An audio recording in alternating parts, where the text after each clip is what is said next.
Pulso económico de hoy lunes, que como siempre, como es tradicional, comenzamos echando la vista atrás a ver qué tal le ha ido al IBEX. Y el IBEX hoy está de maravilla, 1,07% de avance, el índice general cierra la sesión en 9.013,9, bueno, no está mal, con algunos valores que destacan por sus subidas hoy. Sabadell 3,81 arriba, Santander 2,59 arriba, el grupo hotelero Meliá 1,74 arriba.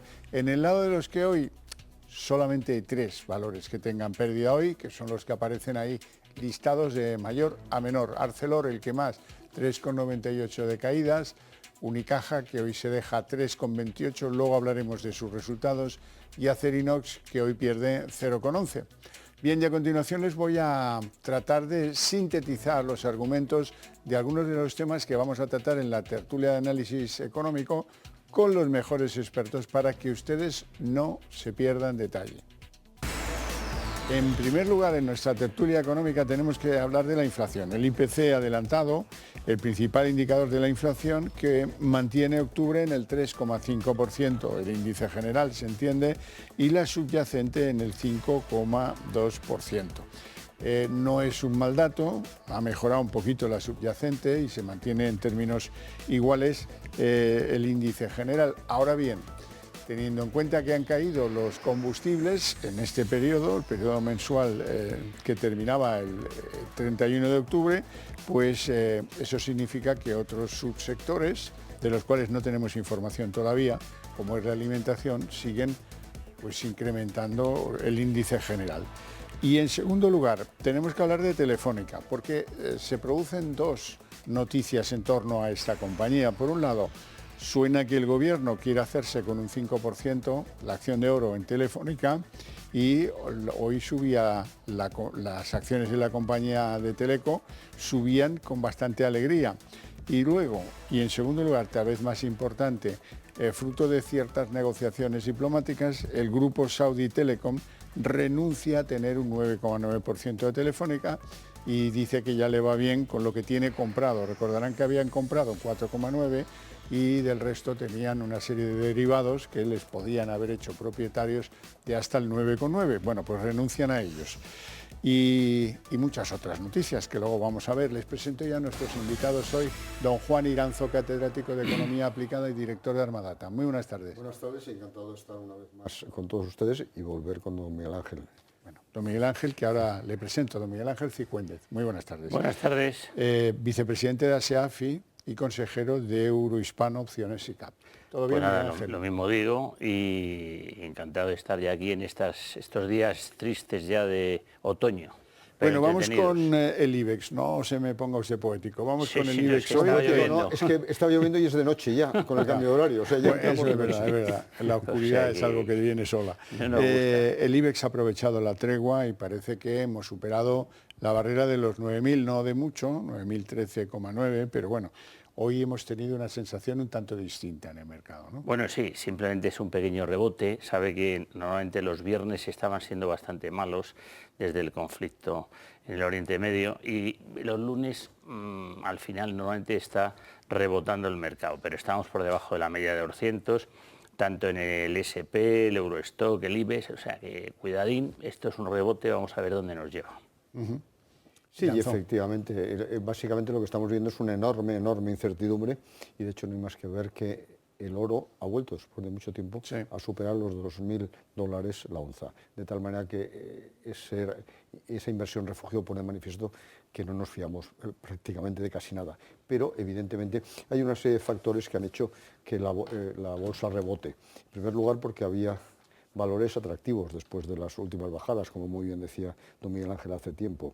Y luego, por otro lado, parece que existe el convencimiento, sobre todo por algunas noticias que luego veremos, que el Banco Central Europeo ya no va a volver a subir más los tipos de interés. Hay discusión respecto a si la FED sí o no, no ahora, pero sí antes de fin de año, si bien es verdad que hoy también hay rumores justo en sentido contrario. Si la economía se desacelera, bajará sensiblemente los tipos de interés a principios del año que viene, mucho antes de lo previsto. Por tanto, eso también se valora. Luego, por otro lado, que desgraciadamente este conflicto, la guerra en Israel, pues se va a enquistar algo similar a lo que ocurre con Ucrania, por tanto, ya no computa. El precio del petróleo no ha superado los $90 frente a los agoreros que los veían en 130, 140, el gas está en 50 euros megavatio hora, por tanto eso está dando una cierta estabilidad a los mercados, pero en general estamos en un ciclo más bien bajista, como muy bien ha dicho. Toquemos madera. Toquemos que madera. Siga la claro. cosa así, que lleguemos a final de año así no sería malo. Bueno, hablemos de la inflación, el IPC. Hoy han salido los datos adelantados, el mes de octubre 3,5%, mantenemos el dato del mes anterior con una mejora de la inflación subyacente que se queda en un 5,2%, ya no tan lejos, ¿verdad? Los datos todavía no sabemos el factor corrector de alimentación, que habrá que esperar dentro de 8 o 10 días cuando salgan los datos consolidados, ya definitivos, pero de momento pues, es evidente que, dada la baja de los combustibles, algo ha usurpado parte del papel alcista que tenían. Y una interpretación política. Vamos a dejar la interpretación política para más adelante y vamos a comentar los datos puros. En primer lugar, el dato puro es que el IPC ha subido 3 décimas, respecto al mes anterior. Lo que sucede es que, como ha subido exactamente lo mismo que en el mismo periodo del año anterior, pues en términos interanuales se mantiene, porque hay que recordar que calcula los 12 últimos meses, por tanto, quita el último mes de octubre del año 2022, que fue igual que ahora, y introduce este. Como es lo mismo, en términos interanuales no varía, pero ha subido la inflación. Y en segundo lugar, ¿por qué ha subido la inflación? Pues básicamente porque se ha incrementado enormemente el precio de la energía. Y no ha subido más por 2 razones, porque han bajado los carburantes y porque los alimentos han seguido subiendo, pero menos que antes. Por tanto, nuevamente estamos hablando de comparar en términos interanuales. El IPC está en cualquier caso a niveles altos, 3,5%, y por un mero efecto escalón inverso, es decir, que en los últimos meses del año pasado fue bastante mejor, pues es difícil que acabe por debajo del 4%. Y luego la inflación subyacente sigue altísima, es de verdad que ha mejorado 6 décimas. Parece que por algunos servicios cuya demanda se está moderando, pero eso lo vamos a ver porque no tenemos el desglose. Lo que sí que tenemos es la contabilidad nacional del último trimestre, el tercer trimestre del año, y ahí se pone de manifiesto una desaceleración del consumo y sobre todo la inversión, que eso también se nota en los precios. Claro. Cuéntanos. La verdad es que este tipo de datos, como vamos a ver, creo, otros en Europa, pues apoyan la no subida de tipos, o que ya en concreto el Banco Central Europeo haya decidido de alguna manera, aunque no lo ha declarado de forma taxativa, el que van a hacer una pausa y posiblemente paren. Uh-huh. Bueno, vamos a escuchar ahora sí la parte política que antes les decía. Yolanda Díaz hace un análisis que luego someteremos a nuestros invitados sobre qué es lo que traería consigo la eliminación de las ayudas que el Gobierno tuvo a bien desarrollar para paliar la crisis posterior a la guerra de Ucrania. En fin, dice que eso haría que aumentase el IPC 1,5 puntos. Tenemos una tesis y que fue que la eliminación de estas medidas de golpe podía tener un coste importante en términos de IPC de 1,5 puntos, y esto nos preocupa de manera sustancial.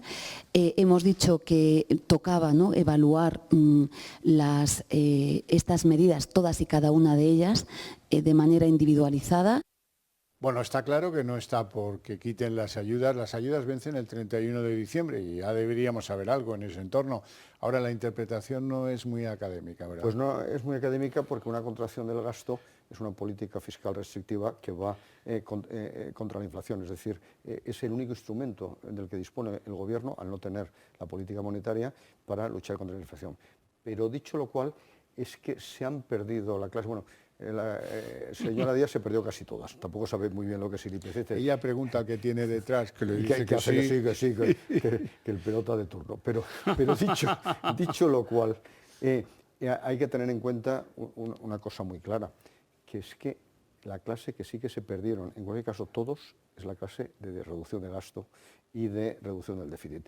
De las 40 y tantas páginas del acuerdo entre PSOE y Sumar, no hay ni una sola línea dedicada a la reducción del gasto. Por tanto, nuevamente va en ese sentido. Realmente ese incremento del gasto permanente que ha realizado este Gobierno hasta ahora ha generado inflación, eso sí que ha generado. Y luego, por otro lado, lo que está buscando también nuevamente es paniaguados. Pero además es que no lo han hecho bien, porque ¿por qué no se redujo el IVA, por ejemplo, de la carne y del pescado, ¿Cuál es el resultado ahí? Que cada vez consumimos menos carne o pescado. Pero evidentemente creo que la señora Díez una vez más va a perder el premio Nobel. Bueno, vamos, yo creo que lo tiene perdido de forma clara. Ahí lo dejamos. Ahí lo dejamos porque ¿qué más voy a decir antes? Bueno, pues cambiemos de asunto. Alemania ha presentado los datos de su crecimiento de Producto Interior Bruto y resulta que en el tercer trimestre del año también son negativos. Ha caído un 0,1%.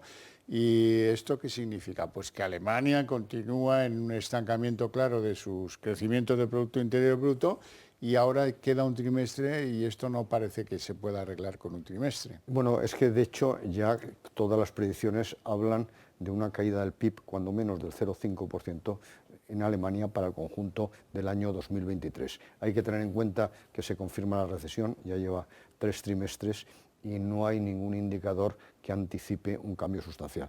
Hay que tener en cuenta que la demanda de consumo no termina de crecer significativamente, que si vamos por el punto de vista de la oferta, la industria sigue bajo mínimos y luego lo que ha sido el motor del crecimiento alemán pues se está viendo penalizado, como son las exportaciones.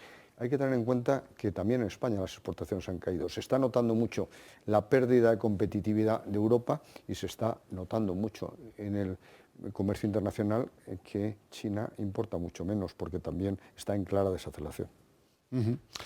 ¿Cómo va el bono alemán, Miguel Ángel? Pues el bono alemán a 10 años lo tenemos hoy con una rentabilidad del 2,82. Realmente ha caído un 0,14 en rentabilidad, se ha quedado muy paralizado. Aquí el bono que estamos siguiendo mucho es el americano, bueno, también el alemán lógicamente, que no sobrepase la zona de 5. La zona de 5, porque vamos, que lo tenemos el bono americano en 4,88, en concreto el de 10 años, pero el de 30 años estaba por encima de 5. Imagínese una rentabilidad de, oye, 30 años seguidos cobrando más de un 5, pues es una rentabilidad, en dólares, es una rentabilidad que algunos alquileres no la dan. Ya. Esto sin despeinarse, o sea que... Bueno, vamos a algunos valores de la bolsa española. BBVA y CaixaBank ya se están acercando a lo que podemos llamar su valor contable. Miguel Ángel. Pues mire, yo al margen ya del valor contable, que desde luego es muy interesante y seguro que Juan tiene algo que decir más, con más conocimiento, yo lo que sigo pensando, yo desde el mes de septiembre decía, no hay que acumular más posiciones en banca española. Luego veremos lo que ha pasado con uno de los que ha caído más en el día, ¿no? Pero en concreto en BBVA, Caixa y Santander, yo creo que vamos a esperar a ver si vemos que hacen un suelecito para volver a entrar. Pero mi consejo es no acumular más posiciones. Eso sí, si se tienen, se mantienen. Han dado buenos dividendos, tienen buenas perspectivas, pero no ponderar más. Es que los bancos europeos están bajo mínimos. Hay que tener en cuenta que tan solo algún banco nórdico está sensiblemente por encima del valor en libros. Y en este sentido, pues mira, es una buena noticia que nuestros dos bancos tan importantes como BBVA y Caixa se estén acercando a esa situación, porque hay algunos que están en una situación de catástrofe. Por ejemplo, el Deutsche Bank en concreto está en el 0,3 del valor de sus libros. Por tanto, los bancos europeos yo creo que necesitan una reestructuración importante y evidentemente la subida de tipos les ha dado algo de oxígeno, pero la subida de tipos les está ya creando problemas. Es una buena noticia para la banca española, pero como muy bien dice don Miguel Ángel, pues probablemente su cotización está ya casi en el límite por arriba. Bueno, pues hablemos de una de esas entidades financieras, Unicaja. Unicaja presentaba hoy sus resultados. Han ganado 285 millones hasta septiembre, un 4,9% más, pero hoy son el segundo valor en caídas en el IBEX, 3,28 abajo. Unicaja Banco cerró los 9 primeros meses de 2023 con un beneficio neto atribuido de 285 millones de euros, lo que equivale a un incremento del 4,9% en comparación con el mismo periodo del año pasado, según ha informado este lunes la entidad al publicar su cuenta de resultados trimestral. Esta cifra incorpora el pago de 77 millones de euros del impuesto extraordinario a la banca que la entidad incorporó a sus cuentas en el primer trimestre. De no ser por este impuesto, el beneficio de Unicaja hubiera sido de 349 millones, un 28,4% más. Los ingresos totales, margen bruto, del Banco Andaluz se situaron en 1.333 millones de euros, lo que equivale a un alza del 5,9% interanual. De esta cifra, los ingresos por intereses netos alcanzaron los 973 millones de euros, un 25,4% más. Durante el periodo, el banco redujo un 4,9% sus costes de personal por los cierres de sucursales y las salidas de empleados por el ERE, hasta situarlos en 364 millones de euros. Y respecto a los resultados, únicamente del tercer trimestre, Unicaja se anotó unos beneficios de 137 millones de euros, un 34,3% más, tras el alza del 18,1% de los ingresos totales hasta 503 millones de euros. Cicuéndez, ¿cómo ve usted Unicaja? Bueno, pues Unicaja, como he venido manifestando también en programas anteriores, le veo en un rango muy lateral que lo ha perdido, y yo ahora mismo prefiero estar en bancos como BBV, CaixaBank o Santander, vamos, esperarles para comprarlos más baratos. Yo en Unicaja de momento es que vamos, que no lo tenemos en cartera. Pues en primer lugar ha vivido un proceso de reestructuración, de conflictos internos, de gobernanza muy importante, de emisiones masivas de algunos consejeros, etcétera, etcétera. De tal manera que eso ha generado evidentemente incertidumbre para muchos clientes. Y en segundo lugar, eso también les ha impedido o no les ha permitido realizar algunas operaciones que podrían haber sido más rentables. Y de hecho han subido los beneficios, pero un 4,9% frente al 20,9% de media de la banca. Por tanto, es una cifra muy pequeña. Es verdad que la señora Díez, que dice que el banco os dan para todo, pues puede estar orgullosa de lo que había sucedido, que se ha caído el valor de Unicaja, 77 millones. Es que es una salvajada, efectivamente, es que es un 20%, de tal manera que eso evidentemente se nota. Por tanto, esos impuestos por sorpresa que generan una inseguridad jurídica enorme, pues al final, ¿quién lo pagan? Los accionistas, que somos todos. No es verdad que ese impuesto lo haya pagado en la banca, lo han pagado algunos clientes y desde luego casi todos los accionistas, con el batacazo que hoy se ha dado, por ejemplo, Unicaja. Y eso es lo que tenemos que tener en cuenta, que en España, y yo creo que el gobierno en ese sentido lo tendría que apoyar, dado su ideología, hay un ahorro popular muy importante invertido en eléctricas y en bancos, es decir, en inversiones conservadoras. Ya. Bueno, hablemos de Telefónica en dos sentidos. En primer lugar, el grupo Saudi Telecom, que aspiraba a tener un 9,9% de la Teleco española, se va a conformar con el 4,9% que compró. Lo otro eran derivados hasta llegar al 9,9% si el gobierno español se lo permitía. Con esta decisión el gobierno español no va a tener que hacer gran cosa, dan por bueno el 4,9% y ya. Ahora bien, en el mercado ha sonado muy bien, a campanillas, que el gobierno esté pensando hacerse con un 5% del capital de Telefónica, que es el segundo asunto, el paquete de bloqueo, el paquete tal. Ahora, ¿eso está bien que lo vea el mercado tan positivamente, está mal o está regular?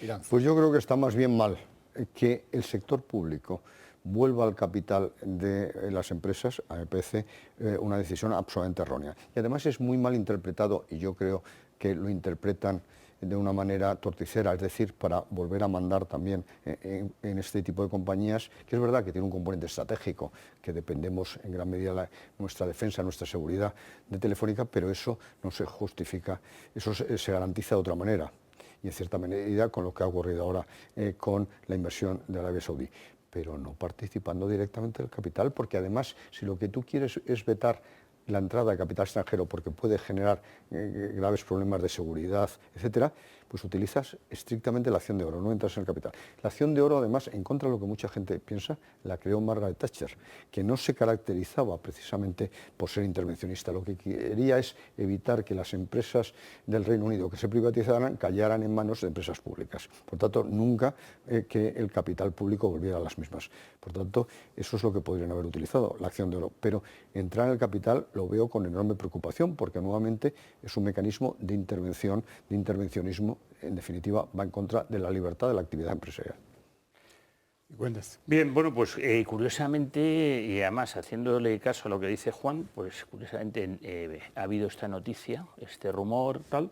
Oye, y el mercado se ha dado la vuelta, porque iba subiendo un 2 y pico y ha terminado subiendo solo un 1,15, o sea, ha ido con el mercado general, o sea, que ha terminado en 3,61, o sea, ha habido una caída, así ha hecho una curvita hacia abajo, señal de que al mercado pues no le ha terminado de gustar mucho. No obstante, en la zona donde está, o un poquito más abajo, hay un soporte muy relevante y yo creo que es una zona de compra. Así es como veo Telefónica. Bueno, hablemos de Vodafone, o mejor dicho, hablemos de Zegona, que ultima la adquisición de hasta el 100% de la filial española Vodafone España, la filial de Vodafone, y que está valorada en 5.100 millones de euros. Da la sensación de que esta gestora de inversiones y de una especie de fondo de telecomunicaciones británico quiere integrar Vodafone España en el grupo en su totalidad y a todos los efectos. Sí, efectivamente, Vodafone, incluso ya desde el origen de Airtel, ha sido una compañía que ha ido magníficamente y ahora tiene ya una madurez, hay mucha competencia en el mercado y por tanto parece bastante razonable que Vodafone decida obtener beneficios precisamente de esa venta. Aquí hay varias dudas. En primer lugar, es verdad que el fondo Zegona es el que está mejor situado para adquirir la compañía Vodafone España, pero también es verdad que RJJ, otro fondo, también está ahí empujando. Y en segundo lugar, no está nada claro cuánto van a vender los propietarios, porque efectivamente el fondo Zegona quiere comprar el 100%, pero en este momento no está decidido si se va a vender el 100%, es decir, el total de la compañía, o solo el 50%, y Vodafone va a seguir manteniendo un porcentaje importante. Miguel Ángel. Bien, bueno, yo si quiere lo que hablo es de Vodafone, tal y como veo el sector en concreto de telecomunicaciones está bastante retrasado y yo, así como he dicho que Telefónica veo que puede tener un giro al alza, en Vodafone pienso lo mismo, creo que está retrasado y puede tener un cierto recorrido al alza. Bueno, pues hablemos de otros temas, alejándonos si quieren un poquito, o si quieren vamos a hablar de ArcelorMittal y luego ya nos alejamos del IBEX. ArcelorMittal ve cómo el precio de sus acciones ha llegado a caer hasta o más de un 5%. Al final ha terminado casi en plano, pero todo se debe a un accidente que ha habido en una explotación en Kazajstán, o en Kazajistán, como quieran ustedes. Efectivamente, parece ser que ha habido un accidente muy importante en una mina de carbón, no en una acería de Kazajistán, que inicialmente ha tenido como consecuencia la muerte de 34 mineros, pero es verdad que hay 14 desaparecidos y las ultimísimas noticias hablan de que desgraciadamente la gran mayoría son fallecidos. Pero dicho lo cual, ¿cuál es el conflicto? Según el gobierno de este país, de Kazajistán, es la compañía que más ha tensionado sus relaciones con el gobierno. Y lo que se está planteando, y de ahí viene el impacto sobre todo sobre el valor en bolsa, es que se va a nacionalizar esa mina importante de carbón. ArcelorMittal. ArcelorMittal, sí, con la caída de hoy, en concreto del 3,98 según me dice aquí la máquina, ha llegado a la zona de soporte. Si esta zona la pierde va a ser muy negativo. Yo estoy a la espera de ver si compramos. Desde luego sentir mucho lo que ha ocurrido en la mina, sin ninguna duda. Bueno, pues ahora nos alejamos un poquito del IBEX 35 y resulta que hay un efecto pluriempleo muy evidente en la economía española. 1.300.000 ocupados estarían ahora mismo trabajando en B. Pues efectivamente, pero es que además siempre lo hemos dicho, la mayor parte de las medidas que ha tomado este gobierno lo que favorecen es la economía sumergida. El último paquete de medidas, también hemos comentado, favorece claramente la economía sumergida, por ejemplo, reducir la jornada laboral. Y en este sentido, la subida del salario mínimo interprofesional, la subida de las cotizaciones sociales, etcétera, que es lo que ha provocado pues precisamente un incremento de la economía sumergida.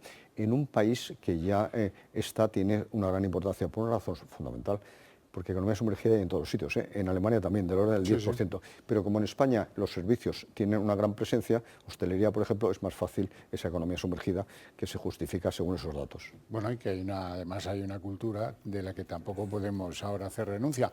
No tenemos tiempo para más, lo dejamos aquí. Mi agradecimiento a ustedes dos por su presencia y sus opiniones, y a ustedes por su paciencia y su interés desde sus hogares.